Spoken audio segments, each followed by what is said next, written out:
Hello and welcome to another Maximum Power video. I'm Paul. I recently did a Player Expo pickups video, but since then I've been picking up a few other things around well, the travels, as to put it, like being out and about. Sorry, babbling.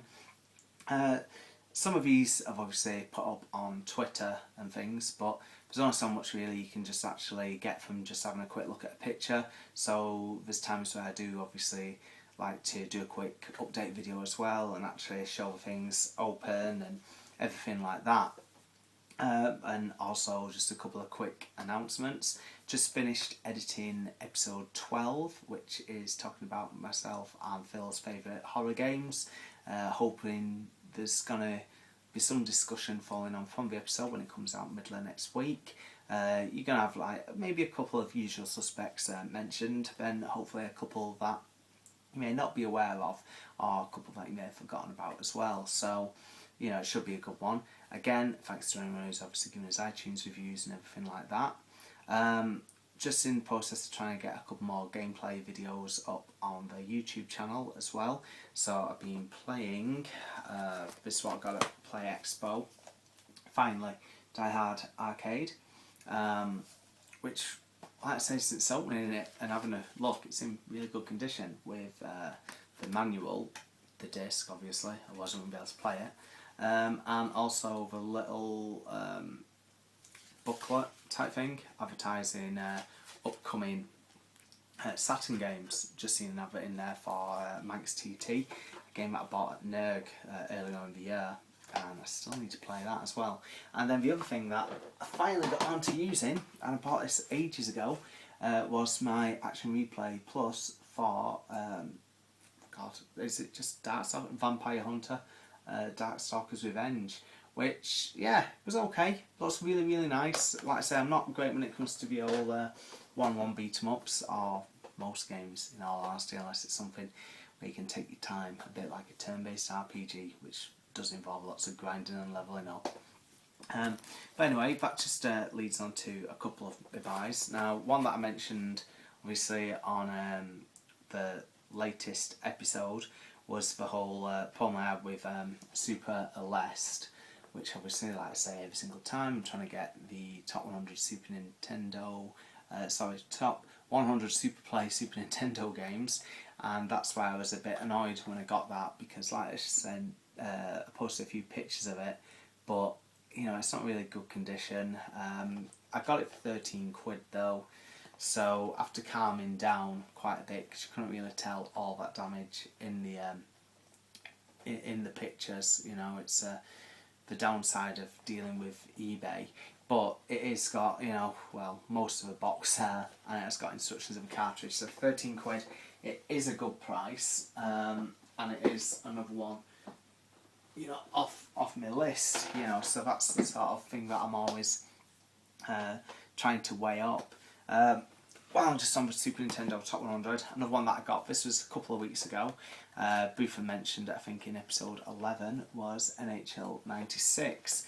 Now, I could have got the UK version, but the condition of this one was really, really tempting, and it was cheaper. So you got the box there in real good condition. This is the thing with sports games, you don't really get played to death that much, especially not by UK gamers, not things like, you know, ice hockey anyway. So here we have got the, I'm not going to unfold it all, but the poster of it, the registration card, little advert for Nintendo Power, warranty, and also instruction manual, all in really, really good condition. And then we've also got the cartridge, and it's in its bag. So that's why I decided to go for that, because I know, fair enough, you can get the English version for probably about £12–13, but I paid a tenner for that, and I was really, really happy with the condition, because, well, especially after the whole Super LS type thing, I wanted to make sure my next game, you know, looked really nice. Speaking of really nice looking games, the other one that I briefly mentioned on episode 12, which is coming up, is this one here, Herbeek's Poputo, I think I'm pronouncing it right. Puzzle game. Again, the condition of it is absolutely fantastic. It looks brand new, really, really does. So we've got the instruction manual, and we've also got the cartridge and everything.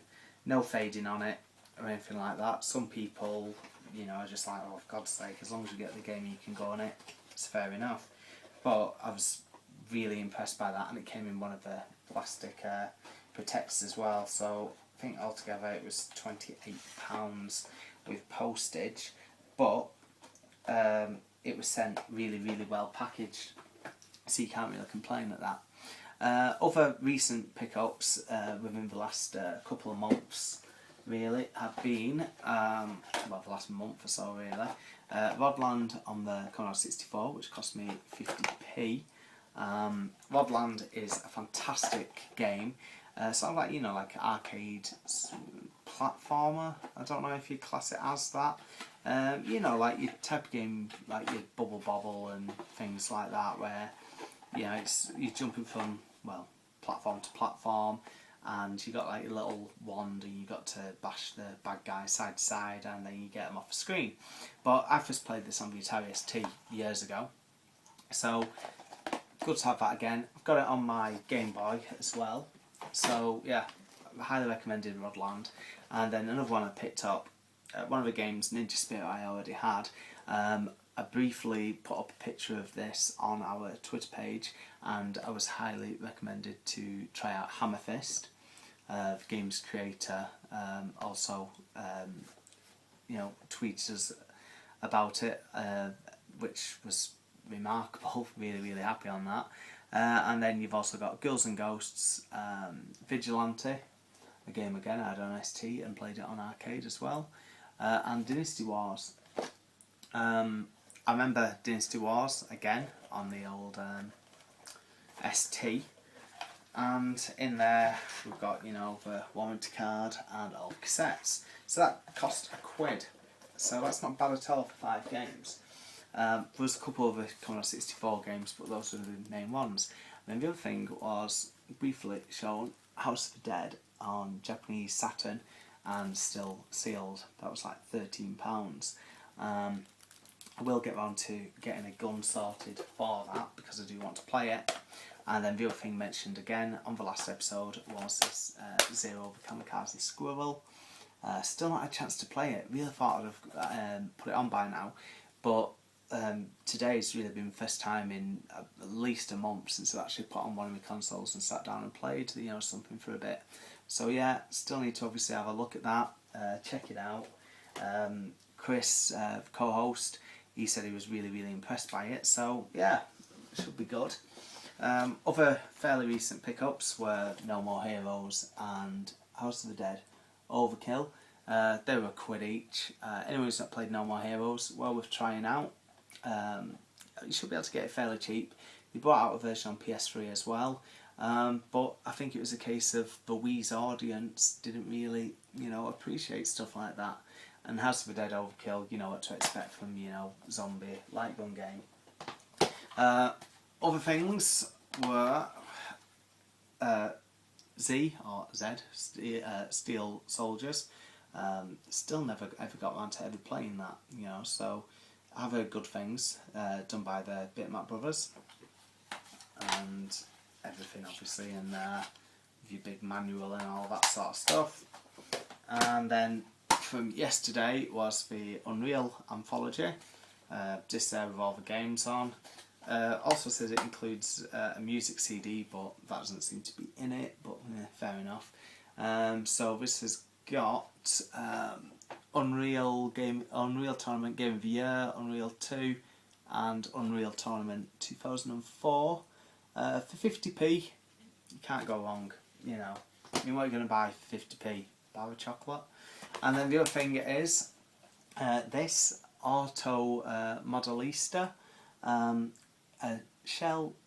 saying it again, cel-shaded racing game by Capcom. Looks quite nice. I'm going to give it a try, and then if I'm really not into it, I'm going to pass it on to Phil to add to his Capcom collection. And then one I picked up last week and quickly tweeted out a picture, Full Throttle by LucasArts, which is a fantastic point-and-click adventure game, which I used to have on PC, big box PC, so it's good to have that again in my collection. And then the other thing that I picked up this week were some N64 magazines, which I've been having a bit of a flick through.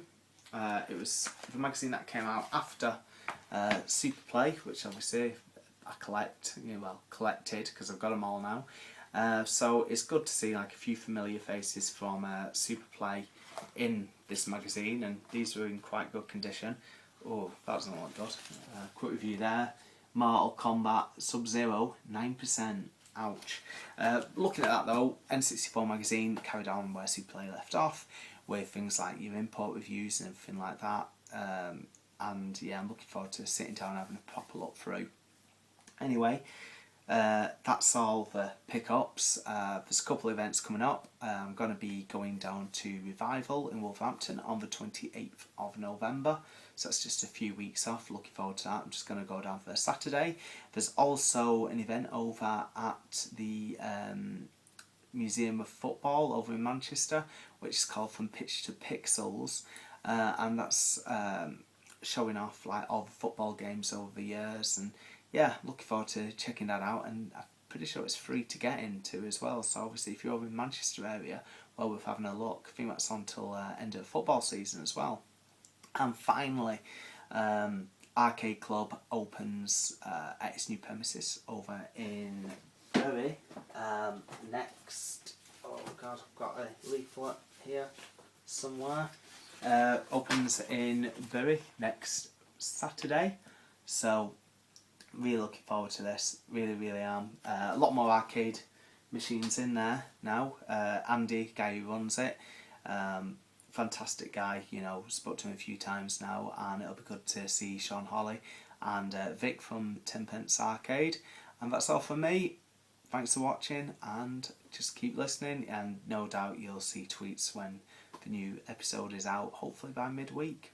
Thanks a lot. Bye.